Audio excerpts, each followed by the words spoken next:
네. 오늘 함께 나눌 말씀은요. 요한복음 본문 요한복음 16장 4절에서 8절입니다. 요한복음 16장 4절에서 8절 말씀입니다. 예, 같이 읽을까요?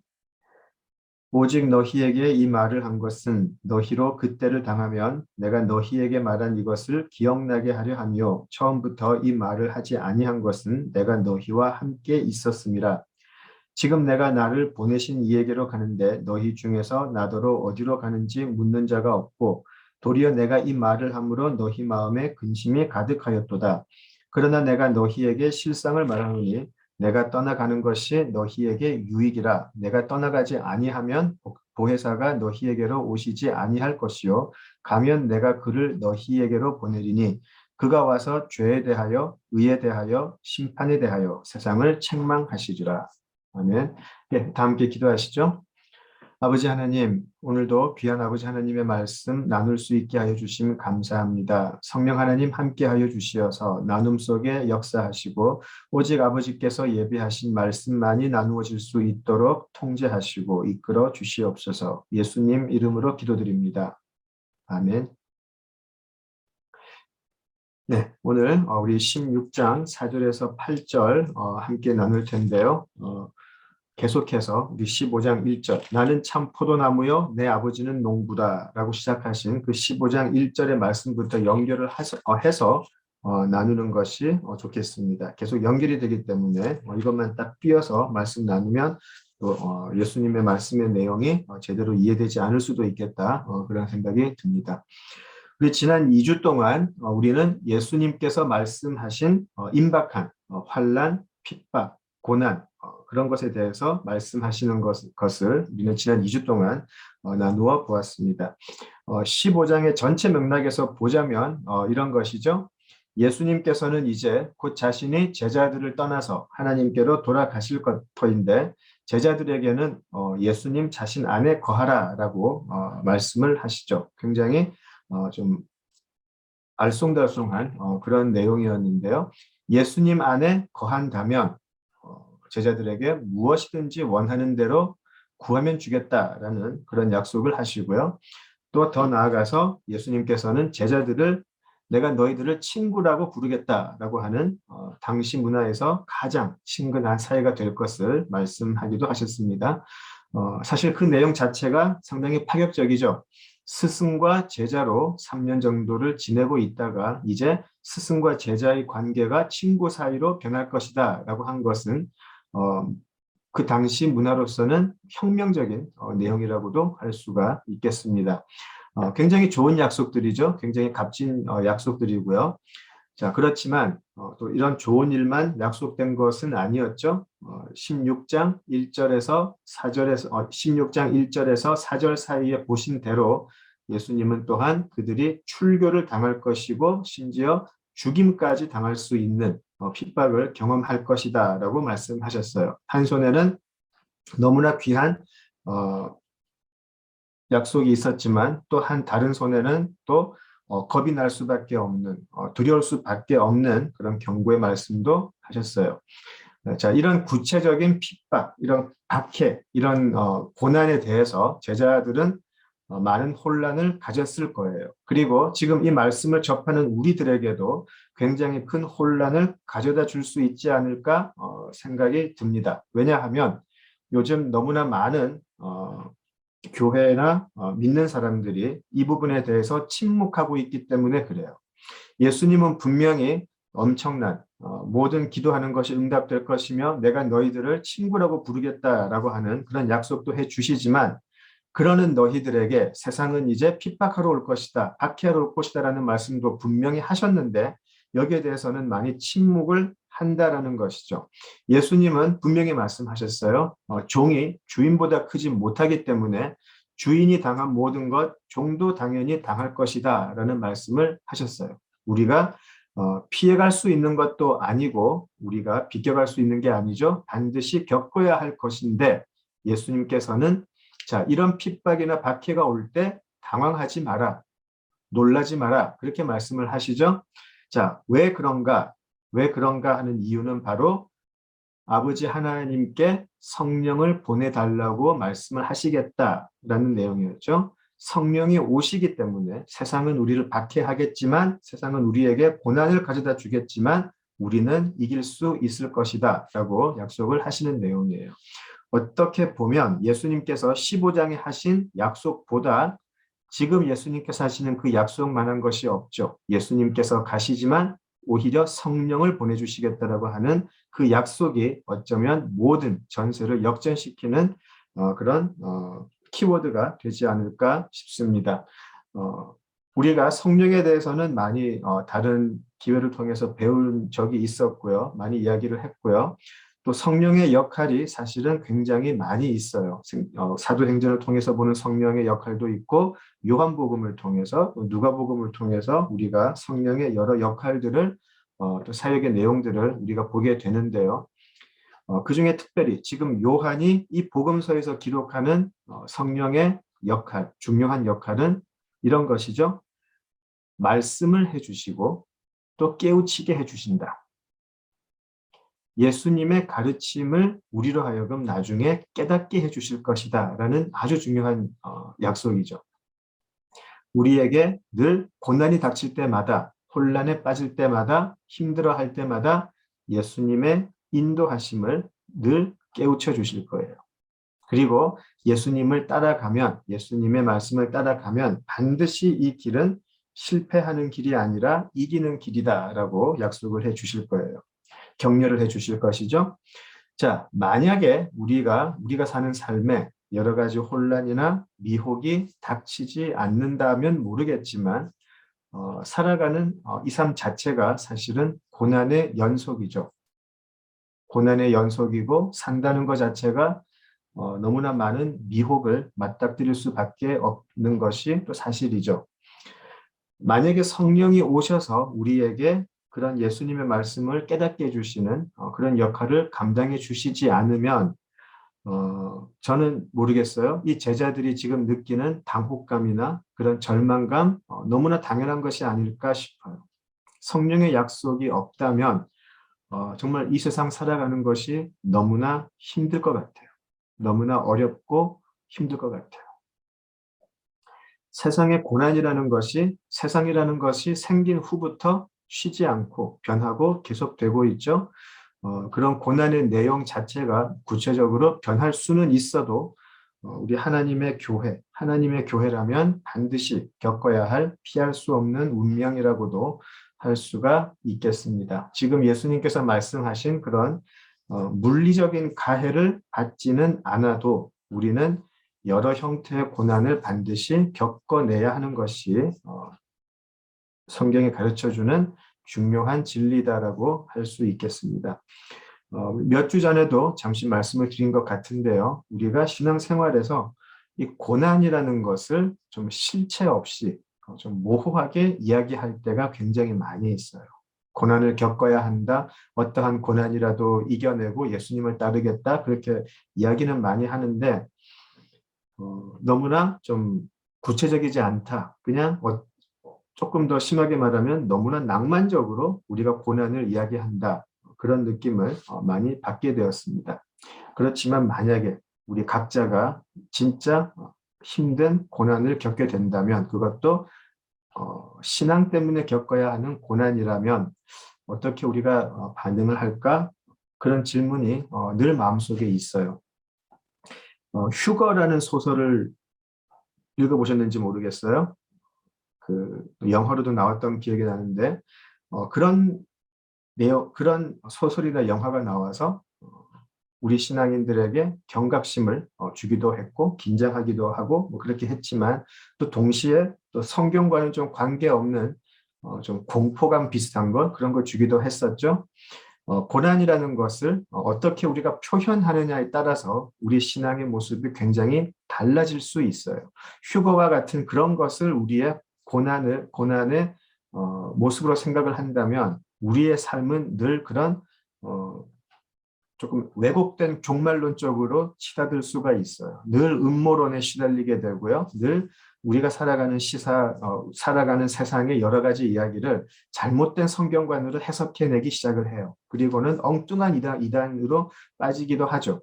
과연 고난이 무엇인가? 우리 신앙인으로서 겪어야 하는 고난이 무엇인가? 이것을 어떻게 해석하느냐에 따라서 우리 신앙의 모습은 굉장히 달라질 수가 있어요. 공통적인 것은 이것이죠. 고난이라는 것을 누구나 피하고 싶어 하는 것은 동일하죠. 무섭기 때문에 극단으로 가게 되고 무섭기 때문에 외면하고 싶고 그렇게 되는 것이죠. 오죽하면 기독교인이라고 하면서도 점을 보러 다니죠. 너무나 불확실한 미래가 하나님의 말씀보다는 정치는 사람이 알려주는 게 더 구체적이니까 마음에 좀 위안을 좀 얻으려고 하는 건지 모르겠어요. 어쨌든 이 고난이라는 불확실함, 불안감 이런 것들이 세상에 사는 모든 사람들에게 임하죠. 엄습하죠. 자, 그래서 우리 그 성경이 지금 예수님께서 말씀하신 그리스도의 교회라면 피해갈 수 없는 고난이라는 것이 어떻게 성경에 기록되어 있는지를 한번 보면 좋을 것 같아요. 목숨을 뺏어가고 출교를 당하고 이런 어떤 그 형태적인 고난도 분명히 있을 것이고요. 또 우리 지난 2주 동안 그것에 더해서 그 고난은 여러 가지 미혹이나 여러 가지 유혹으로도 다가올 수 있다. 이렇게 나눴는데요. 과연 이 부분이 성경에서는 어떻게 기록되어 있는지 잠시 살펴보면 좋겠습니다. 그렇게 하는 가운데에 예수님께서 보낸다고 오늘 본문에서 약속하신 성령은 어떤 역할을 우리 고난 속에서 성령은 우리가 감당하는 고난을 어떻게 이길 수 있게 해주시는지를 살펴보는 게 좋겠다 싶습니다. 자, 이 요한복음을 작성한 요한이 바로 이 앞으로 다가올 고난, 핍박, 환난, 유혹 여기에 대해서 굉장히 자세하게 쓴 부분이 있어요. 잘 아시겠지만 요한은 요한계시록에서 믿는 자들에게 임하는 고난 혹은 여러 가지 형태의 미혹에 대해서 기록을 했고요. 그런 여러 가지 형태의 고난과 미혹에 대한 초기 교회들의 반응을 자세하게 기록을 했어요. 요한계시록 2장과 3장을 보시면 7교회로 대표되는 이 초대교회 모습, 고난에 대해서 반응하는 초대교회의 모습, 그리고 그에 대한 예수님의 평가 이런 것들이 자세하게 나와 있죠. 자, 이 7교회의 모습은 단지 그 시대를 살았던 7교회, 그 당시를 살았던 초기 교회에만 국한되는 것이 아니고 동일하게 오늘 2022년을 살아가는 모든 교회와 교인들에게도 그대로 적용이 되죠. 예수님의 말씀은 불변하는 것이고 그때 사용했던 예수님의 평가 기준은 오늘날에도 동일하게 적용이 될 거예요. 고난은 또 유혹은 미혹은 여러 형태로 다가오지만 그에 대한 모습, 그에 대한 우리 마음가짐, 그에 대한 반응하는 우리들의 신앙의 모습은 동일해야 하지 않을까 싶습니다.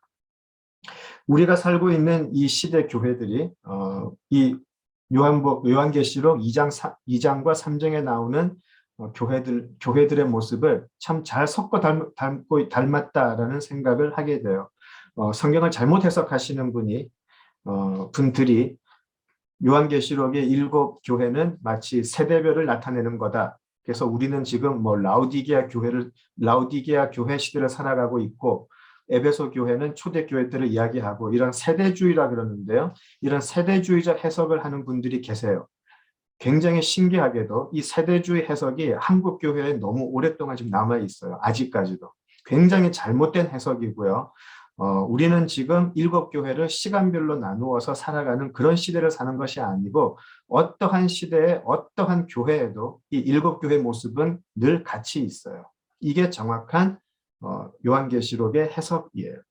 그래서 우리가 사는 이 시대가 라우디게아 시대가 아니고 우리가 살고 있는 이 교회에 분명히 에베소 교회 모습도 있고 버가모 교회 모습도 있고 빌라델비아 교회 모습이 있을 수도 있어요. 그렇게 우리가 보는 것이 맞겠습니다. 우리가 살고 있는 이 교회들, 우리가 또 경험하고 있는 많은 교회들을 생각을 한번 해보실까요?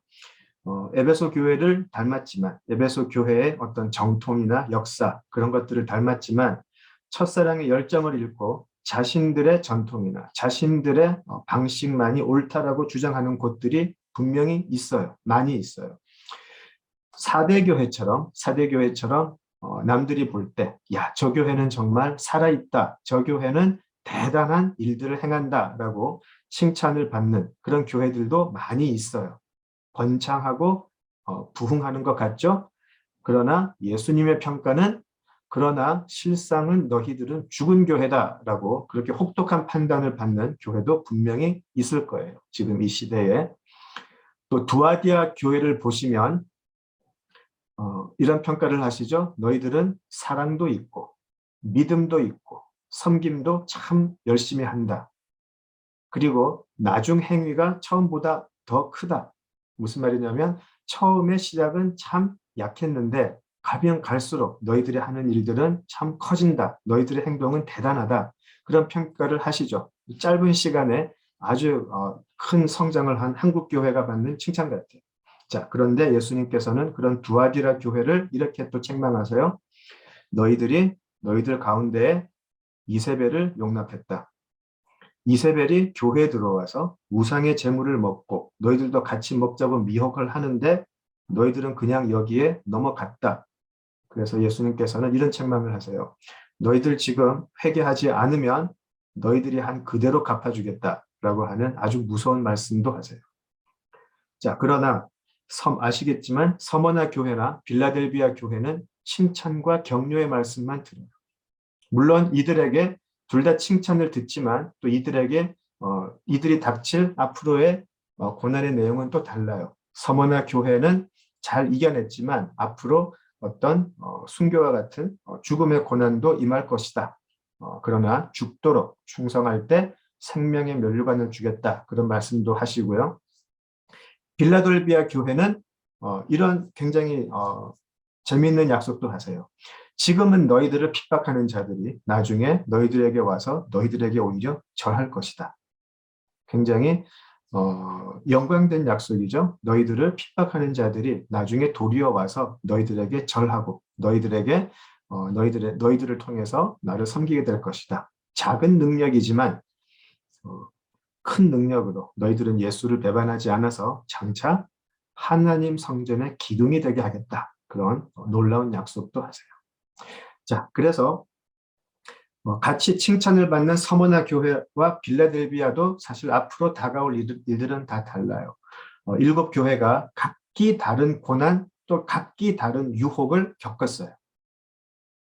그리고 그런 각기 다른 유혹과 각기 다른 고난을 겪으면서 그들의 반응도 달랐어요. 그들의 대처도 달랐죠.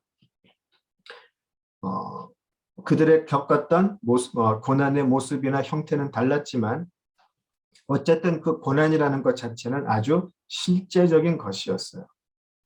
그들의 공동체 속에 죽임을 당하는 사람도 있었고 실제로 그들의 모임 속에 이단 사설이 들어오기도 했고 그리고 실제로 그들의 믿음 속에 이단이 들어왔는데 그냥 이단을 용납하고 같이 술 먹고 같이 행음을 했던 사람들도 분명히 있었어요.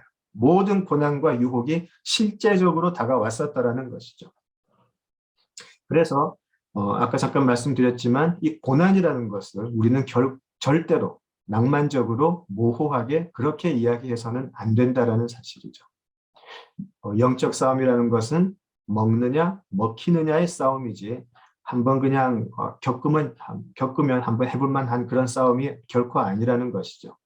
우리를 잡아먹으려고 우는 사자같이 사탄이 다니는데 그 우는 사자는 때로는 물질의 유혹으로 때로는 안락의 유혹으로 또 때로는 세상의 자랑으로 계속해서 우리를 잡아먹으려고 달려든다라는 사실이죠.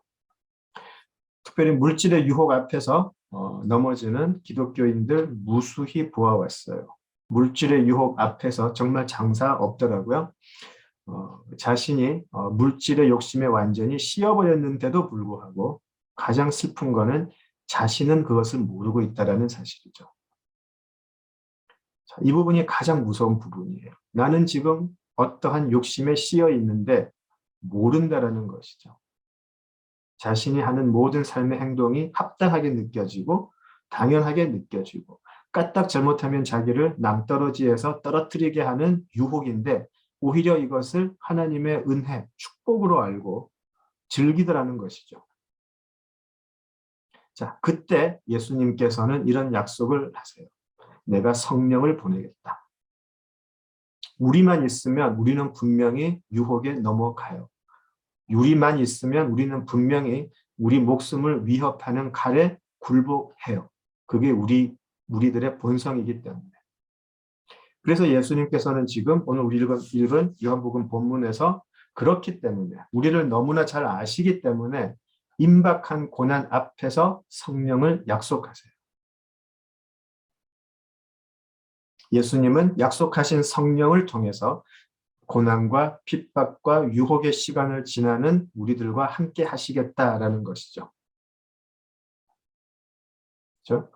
자, 그렇다면 어떻게 성령을 통해서 우리와 역사하시는가? 여기에 대해서 한번 잠깐 이야기를 나누면 좋겠습니다. 5교회가 예수님의 질책을 들었고요. 2교회가 예수님의 칭찬을 들었어요. 자, 그런데 이 7교회가 공통적으로 들은 말씀이 하나 있어요. 7교회가. 그죠? 우리 요한계시록 한번 가보죠. 요한계시록 2장 가보실까요? 요한계시록 2장 7절을 보실까요? 요한계시록 2장 7절. 자, 에베소 교회를 향한 하나님, 예수님의 말씀이세요. 귀 있는 자는 성령이 교회에게 하시는 말씀을 들을지어다. 이기는 그에게는 내가 하나님의 낙원에 있는 생명나무의 열매를 주어 먹게 하리라. 예. 우리 2장 11절 한번 보실까요? 예, 서머나 교회에게, 칭찬받은 교회에게 하시는 말씀이에요. 귀 있는 자는 성령이 교회들에게 하시는 말씀을 들을지어다. 3장 가볼까요? 3장 22절 한번 보실까요? 예. 라우디게아 교회에게 이런 말씀을 하시죠. 귀 있는 자는 성령이 교회들에게 하시는 말씀을 들을지어다. 이렇게 나와 있어요. 예. 오늘 요한복음 본문에서 분명한 핍박과 유혹과 고난을 약속하시는 예수님이 성령도 약속하세요. 분명히 성령이 너희들에게 오실 것이다 라고 약속을 하셨는데요. 그렇다면 그 성령이 오셔서 어떻게 우리로 하여금 이런 고난이나 유혹을 이길 수 있게 하시는가? 예, 동일해요. 귀 있는 자에게 말씀을 계속해 주실 거예요. 성령은 우리로 하여금 교회를 향한 핍박이나 박해나 미혹과 유혹이 닥칠 때 우리로 하여금 예수님의 말씀을 생각나게 해 주실 거예요. 그리고 우리로 하여금 분별할 수 있게 해 주실 거예요. 분명히 성령을 말씀하실 거예요. 이거 너희가 보기에는 좋은 길 같은데, 옳은 길 같은데 이거 미혹이다. 너희들 이 길로 가면 배교의 길로 가게 된다. 지금 네가 옳다고 생각하는 이것이 사실은 너희들 함께 망하는 길이다. 잘하고 있는 것 같이 느끼고 있는데 사실 너희들은 진리의 길을 분별하지 못하고 엉뚱한 곳으로 가고 있다라고 분명히 성령이 말씀해 주실 거라는 말씀, 약속이에요. 반대로 서머나 교회나 빌라델비아 교회 하신 말씀처럼 남들이 우습게 보고 남들이 아니라고 해도 지금 너희들이 가는 길 옳은 길이다라고도 해 주신다라는 것이죠. 보기에 초라해도 너희들이 가는 그 길이 바로 하나님 나라의 놀라운 영광의 길로 가는 길이다라고 성령이 분명히 말씀해 주겠다 하시는 것이죠. 너무나 초라한 빌라델비아 교회에게 하나님 나라 성전의 기둥이 되게 해주겠다는 영광의 길로 인도해 주세요. 성령은 그렇게 귀 있는 자들에게 말씀해 주실 거예요. 우리가 고난을 겪거나 우리가 미혹에 빠져 있을 때에 네 생각과 달리 하나님의 생각은 이것이다라고 분명히 말씀해 주신다라고 나와 있어요. 그런데 오직 귀 있는 자들만 들을 것이다라는 말씀을 하세요. 귀 있는 자들만 들을 수 있게. 긴장되지 않으세요? 귀 있는 자들은 들을지어다. 그죠? 긴장되지 않으세요?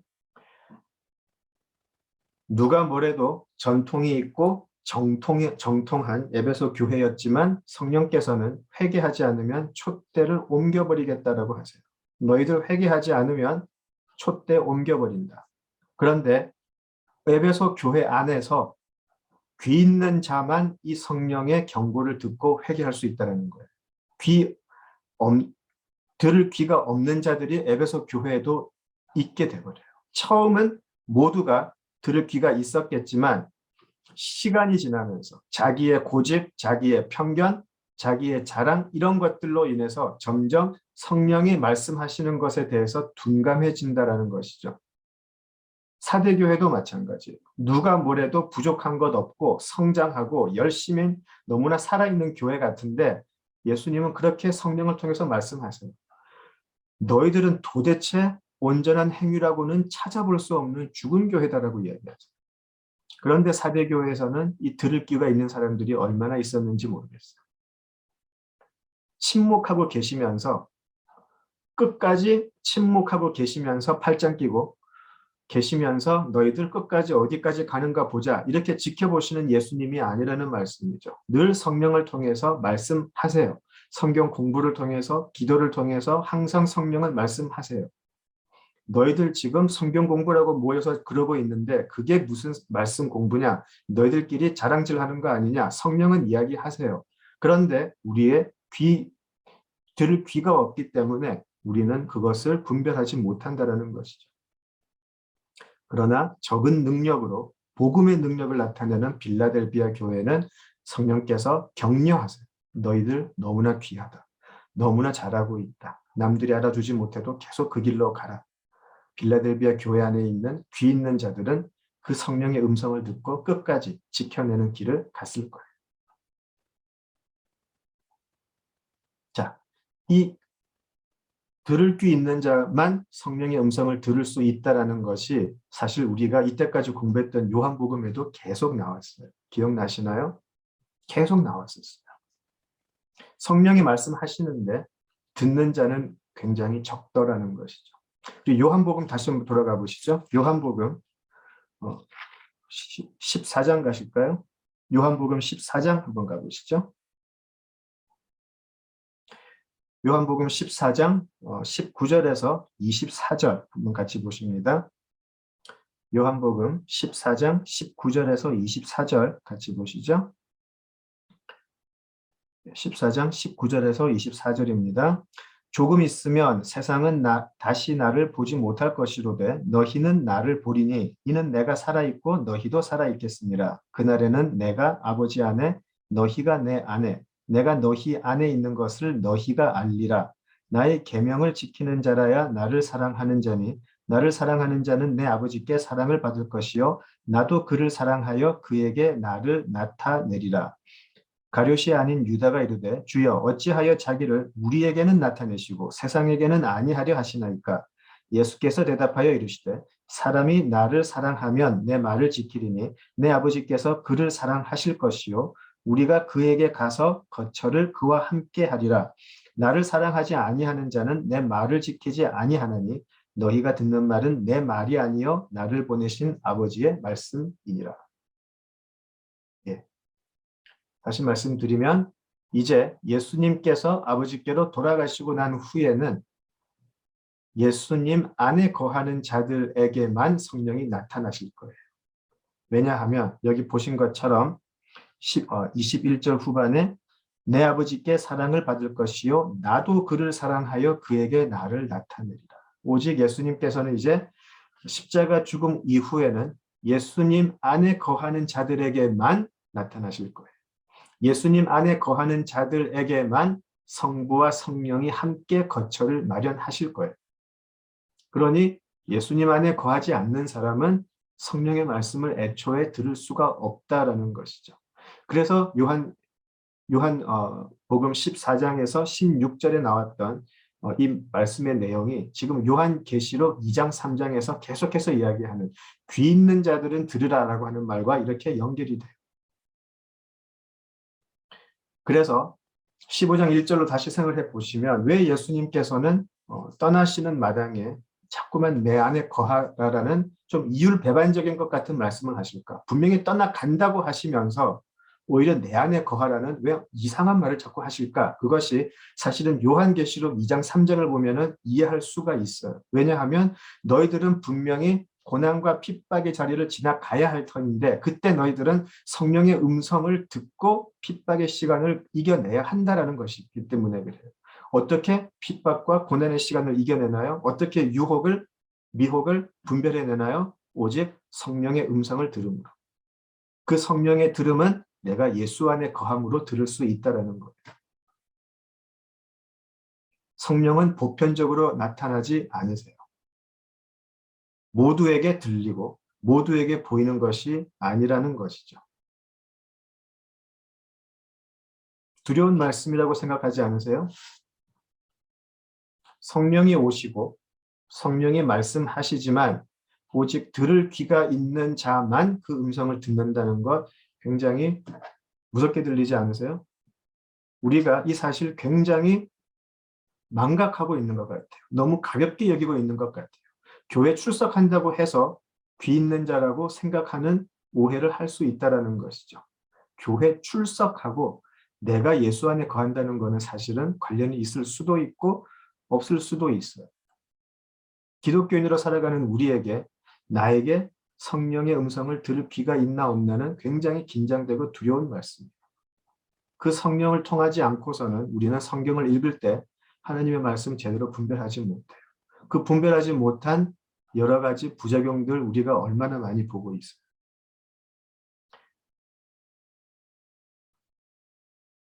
말씀도 제멋대로 해석을 하고요.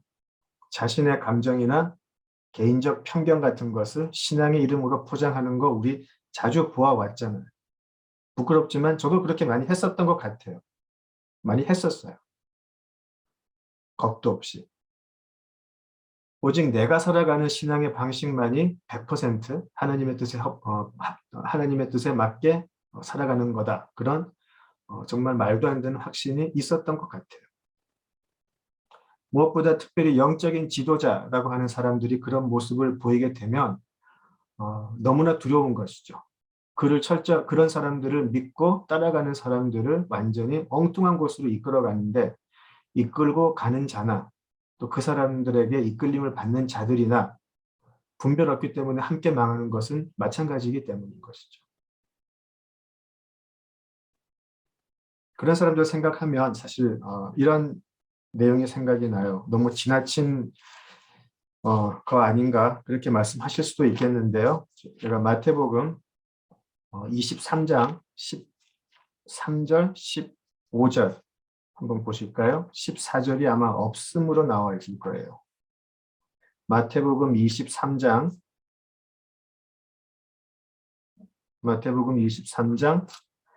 13절, 15절 보시면 화 있을진저 외식하는 서기관들과 바리새인들이여 너희는 천국 문을 사람들 앞에서 닫고 너희도 들어가지 않고 들어가려 하는 자도 들어가지 못하게 하는도다.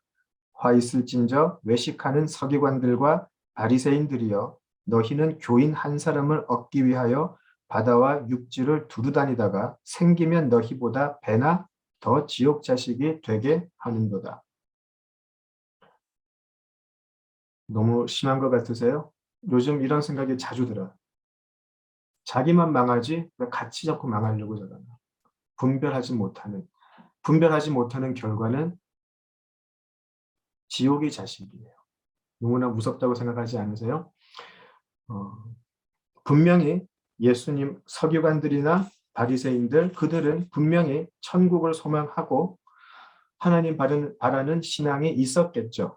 그러나 그들에게는 하나님의 음성을 들을 수 있는 귀는 없었다라는 거예요. 자신도 모르게 많이 배운 것이 오히려 많이 배운 지식이 오히려 성령의 음성을 듣지 못하게 하는 그런 어이없는 결과를 만들어버렸다는 것이죠. 점점 내 내면의 내 소리가 성령의 음성보다 더 커지기 시작했어요. 성령의 소리와 세상의 소리를 구별하지 못하는 자리까지 가버렸어요. 자, 그래서 어떻게 됐죠? 하나님의 아들이 성육신해서 오셨는데 그들은 알아보지 못했어요. 그리고 그 아들의 음성을 듣고 도리어 그를 죽이려고 했던 것이죠. 그것이 요한복음에서 했던 증거예요. 도무지 못 알아먹은 거죠. 도무지 못 알아보고 못 알아듣고 그러면서도 그들은 하나님을 가장 잘 안다라고 생각을 했었어요. 가장 많이 이해하고 있다라고 생각했어요. 그리고 하나님의 뜻에 너무나 합당하게 살고 있다고 굳게 믿고 있었죠. 그래서 어쩌면 사대교회에게 예수님이 하신 그 말씀 모두에게 적용되는 것이 아닐까 싶어요. 실상은 너희들은 죽은 자들이다. 그래서 너희들은 내가 아무리 이렇게 이야기해도 너희들은 못 알아듣는다. 요한복음 8장을 보시면 아까 우리 요한복음 8장 잠깐 보셨는데 요한복음 8장에서도 예수님은 비슷한 말씀을 하세요. 요한복음 8장 43절을 보시면 요한복음 8장 43절을 보시면 이런 말씀을 하세요. 어찌하여 내 말을 깨닫지 못하느냐? 이는 내 말을 들을 줄 알지 못함이로다. 라고 이야기하세요.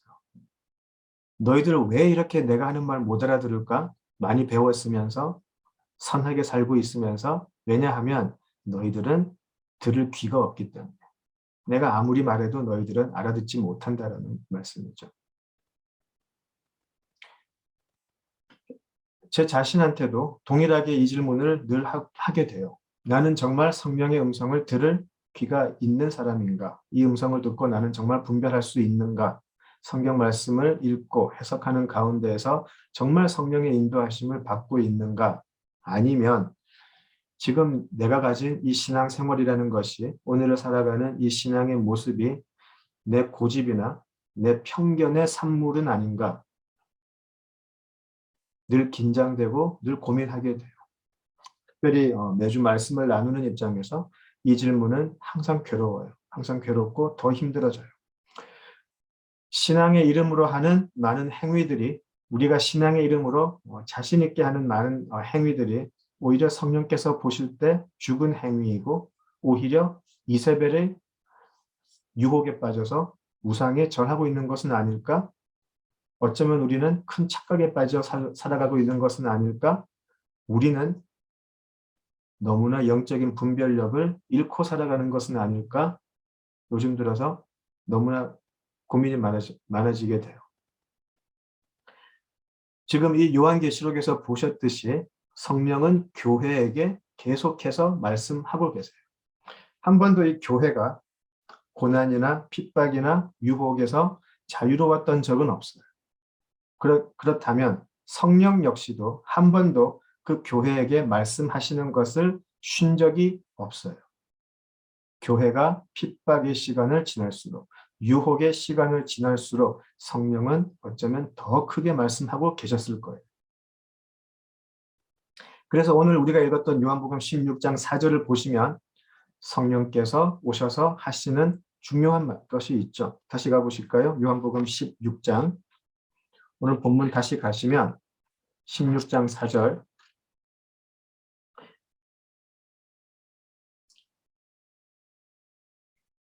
오직 너희에게 이 말을 한 것은 너희로 그때를 당하면 내가 너희에게 말한 이것을 기억나게 하려 함이요 처음부터 이 말을 하지 아니한 것은 내가 너희와 함께 있었습니다. 예, 성령께서 오시면 이제 예수님께서 하신 말을 이제 기억나게 하실 거예요. 왜 예수님은 그때 그런 말씀하셨을까? 이때 예수님이 하신 말씀은 어떤 뜻이었을까? 이제 성령께서는 우리로 하여금 성경이 지식이 아니라 오늘 우리가 닥친 영적인 전쟁을 이길 수 있는 실제적인 말씀을 해주실 거예요. 이미 예수님께서는 말씀하셨는데 성령께서는 그 예수님의 말씀을 오늘 고난과 유혹의 시간을 지나는 우리들이 어떻게 알아듣고 살아가야 하는지를 가르쳐 주신다는 것이죠. 이것이 성령께서 하시는 어쩌면 가장 중요한 사역일 거예요. 우리에게 예수를 조명해 주시는 사역. 말씀을 통해서 하나님을 제대로 알게 해주시고 예수를 통한 구원을 알게 해주시죠. 이것이 지금 요한이 복음서와 계시록에서 보여주고 있는 예수님께서 약속하신 성령의 어쩌면 가장 중요한 역할일 거예요. 계속해서 들을 귀 있는 자에게 말씀하세요. 여기에 더해서 또 16장, 요한복음 16장 13절을 보시면 장래일도 알려주세요. 16장 13절을 보시면 그러나 진리의 성령이 오시면 그가 너희를 모든 진리 가운데로 인도하시리니 그가 스스로 말하지 않고 오직 들은 것을 말하며 장래일을 너희에게 알리시리라. 예. 이 예언 역시 성령의 중요한 사역 중에 하나이죠. 하늘의 우리 성부로부터 들은 하늘의 지식을 우리에게 알려주시겠다라는 약속이에요. 예언도 굉장히 중요한 약속이에요. 다만 앞으로 어떤 일이 일어날 것인가에 대해서 뭐 기륭 화복 같은 거, 이런 점치는 것 같은 그런 예언이 아니고 하나님의 종말론적 역사가 어떻게 펼쳐질까에 대한 예언을 말씀하시는 것이죠. 12절에서 말씀하신 대로 그 당시에 예수님께서 말씀하시고 싶어도 듣는 자들이 감당할 수 없어서 하실 수 없었던 내용까지 그때는 알게 해주실 거예요. 예수님이 너희가 내가 지금 말해도 너희는 감당할 수 없을 거다라고 하시지 않은 말씀이 분명히 있었어요. 그것이 6장 12절에 하신 말씀인데 이제는 그런 내용까지도 성령께서는 다 보여주시겠다, 알려주시겠다라고 하시는 것이죠. 그래서 다시 또 거꾸로 16장 7절로 가시면 예수님이 그렇게 말씀하세요. 성령이 오시는 것은 내가 아버지께로 가는 것 너희들에게 큰 유익이다. 왜냐하면 그런 성령이 너희들에게 오실 것이기 때문에. 그래서 그 성령이 오셔서 너희들이 세상에서 모든 고난이나 핍박이나 미혹들을 이길 수 있기 때문에. 내가 아버지께 가는 것 너희들에게 큰 도움이 될 것이다. 그래야 성령이 오시기 때문에. 그리고 16장 7절에 보시면 또 재밌는 표현이 하나 있어요. 뭐 읽어보겠습니다. 16장 7절. 그러나 내가 너희에게 실상을 말하노니 내가 떠나가는 것이 너희에게 유익이라. 내가 떠나가지 아니하면 보혜사가 너희에게로 오시지 아니할 것이요. 가면 내가 그를 너희에게로 보내리니. 예. 예수님께서 내가 아버지께 가는 게 너희들에게 유익인데 왜냐하면 성령이 오시니까. 그죠? 자, 아까 제가 재밌는 표현이라고 말씀을 드렸는데요. 재밌는 표현이 뭐냐면 자, 성령이 오시는데 지금 예수님께서는 누구에게 온다고 계속 얘기를 하시죠? 성령이 오시는데 세상에 성령이 오신다라는 말씀을 안 하세요. 자꾸 예수님은. 예수님은 성령이 오시는데 너희들에게, 제자들에게 올 것이다라고 계속 이야기를 하세요. 왜 그럴까요? 아까 말씀드렸지만 성령은 세상에 와서 세상이 다 알 수 있게 귀 있는 자나 귀 없는 자나 다 알 수 있게 행하지 않으세요. 그래서 성령은 예수를 사랑해서 예수 안에 거하는 사람들에게만 오세요. 그래서 예수님 안에 거하는 사람들은 성령이 오심을 알게 되고 보게 되고 듣게 돼요. 세상은 몰라요. 알 수가 없어요. 그래서 그들은 하나님의 말씀을 왜곡되게 공부하고요. 왜곡되게 이해하고 그리고 신앙을 왜곡되게 살아가요.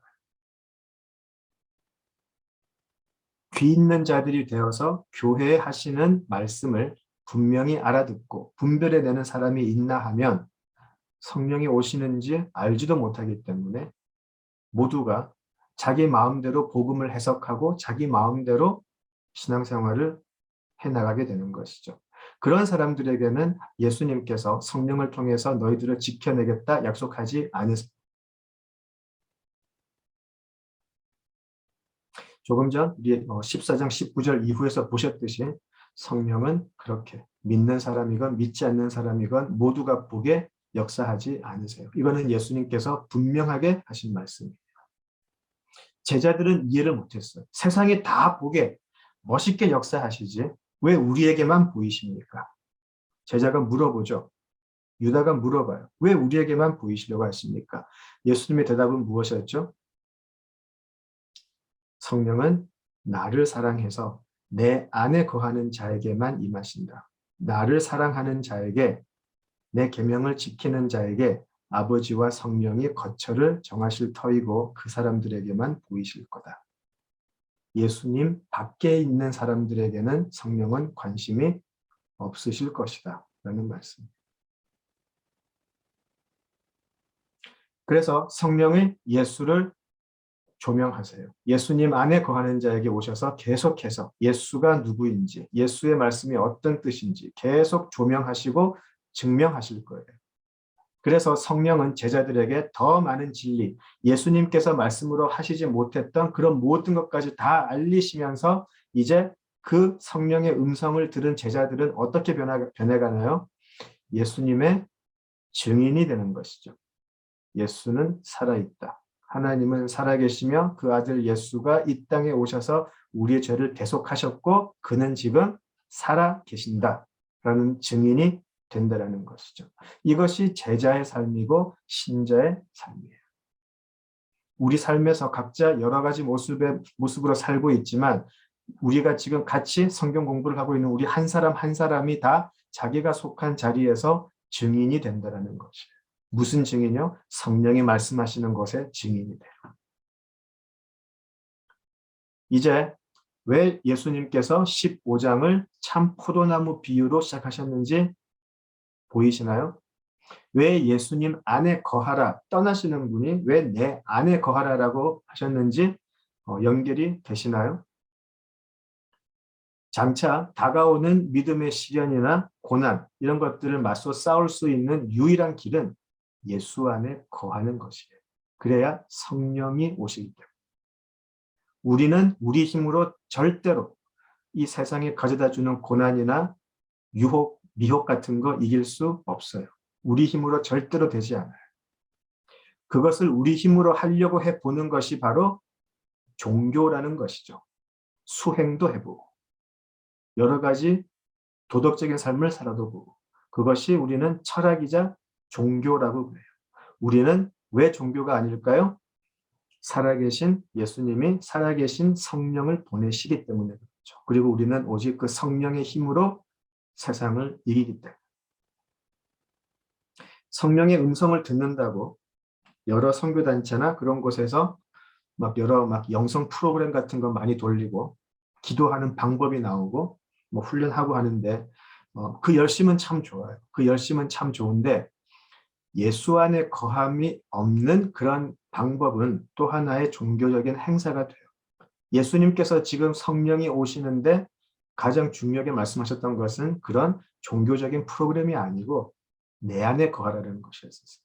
내 안에 거함이 없이 아무리 40일 단식이 아니죠. 금식이죠. 40일 금식 기도하면서 아무리 해봐야 아무리 자기 마음 비워봐야 예수님 안에 거하지 않으면 성령이 아니고 좀 심하게 말하면 악령이 올 수도 있어요.